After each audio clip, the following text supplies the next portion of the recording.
السلام عليكم. عندنا مباراة جديدة في بطولة الدوري مع أحد أبطال البصرة. أنا نلعب بالقطع السوداء وخصمي بالقطع البيضاء. طبعا هاي التفريعة كأنه جرونفيلد معكوس، يعني خصمي يحاول يلعب لعب نوعا ما يعتبره متحفظ. راح أحاول شوي أمشي لأن شوي الجيم مو كلش قصير، فأحاول أكسب وقت. C5 C3، يعني نوعا ما ننتبه إنه الأبيض ما حاول يكون هو يبادئ بفتح اللعب، الأسود هو شوية سيطر بالمركز أكثر. تبيت نقلات لحد الآن نقلات انتشار، وتبيت شيء طبيعي كله تطبيق المبادئ. كوين بي 6 هذا التفريع. أنا لعبة بالأبيض مش تلعب دي 4 ضد الجرونفورد، فلعبته معكوس، يعني في النقلات هاي كلها موجودة. حتى البيشوب أنا لعبه دي 2 هنا يصير دي 7.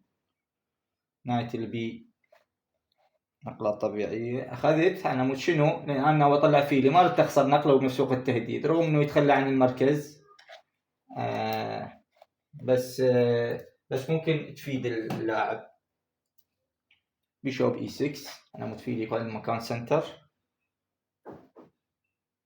روك اي 1 طبعا انا متضغط على مربع الاي 5، هذا الشيء صحيح، ما اقدر اني امنع من هذا الشيء. تبيت قصير. نايت اي 5 طبيعيه. روك الاي اي 8. طبعا هاي النقله مو اي لاعب يجي يلعبها بدون فهم او يعني مجرد تقليد في شيء شايفيه. انا هاني دا اشوف بعد ما اوخر فرس فيلي وحوخر فرسي لاي مكان، اذا الاي 4 او للخلف، ناوي العب الاف 6 واسوق الاي 5، فراح تكون رخي موجوده رغم انه هذا عام مفتوح، فانه ماكو اعمده، بس دا اشوف ايش راح يصير مستقبلي. نهايه الدي عاف لي مربع المركز فاخذته. قبل لا العب يعني فيلي مطلوب، فاول شيء وخرت فيلي. المهم ادى دوره انه خلى الرخ تطلع ورجع، فهذا يعتبر منتشر. بي 3 انا مودي احرر فيله الابيض. اخذت المربع المركزي، يعطيني هذا المربع حمار طبيعي. كوين سي 2 حققت الفكره مالتي اللي انا مشتغل عليها. طبعا يقدر يرجع بالفرس، بس هو ضرب. انا ليش اخذت بالبيدق؟ لان انا بالمستقبل دا اشوف ليش ما اخذت بالبيدق، ما اخذت بالوزير عفوا. من راح اسوق اذا كسرنا او سقنا هذا راح يكون ما محمي، فحميته بالبيدق لان اكو وتر فيل يضرب. هذا همينه نظره مستقبليه. بيشوب اي 3 كمل انتشاره الابيض. كوين اي 5 طيني، خليته يرجع. طبعا انا ما اخاف من السياقه لان انا عندي ضربه، فراح يكون تهديد بدون تاثير. حققت الخطوه الثانيه انه انا طردت الفرس، بس انا طبقت الاي 5. سي 4 طلب وزيري، فانا ما خسرت تمبو، ضربت اخذ بالفرس.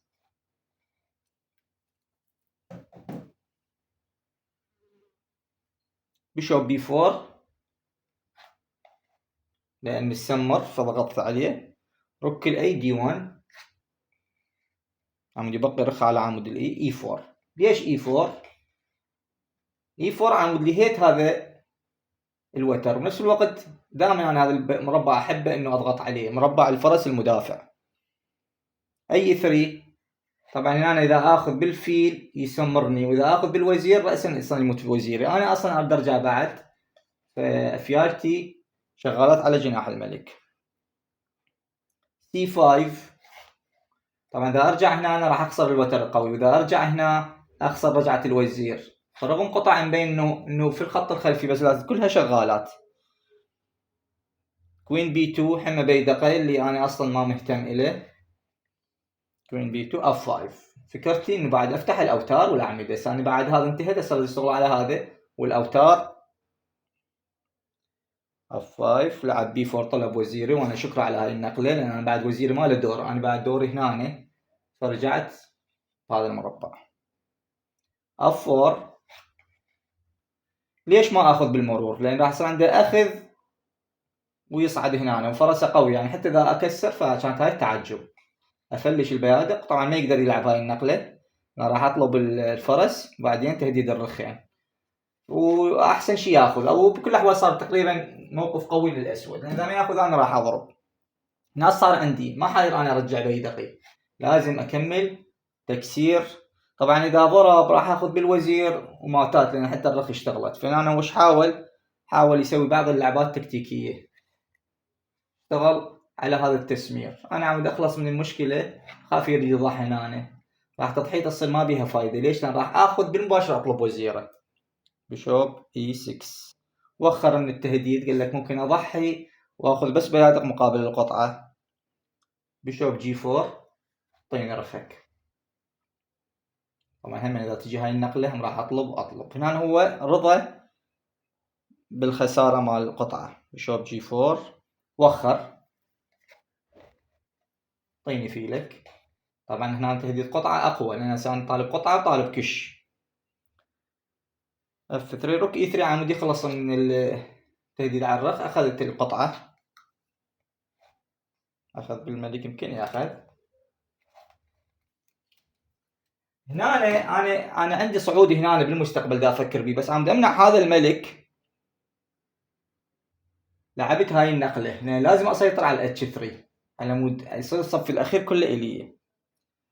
كينج G1 لا B5 حاول يعني هاي نقلات محاولات اخيره مثل ما يقول المثل.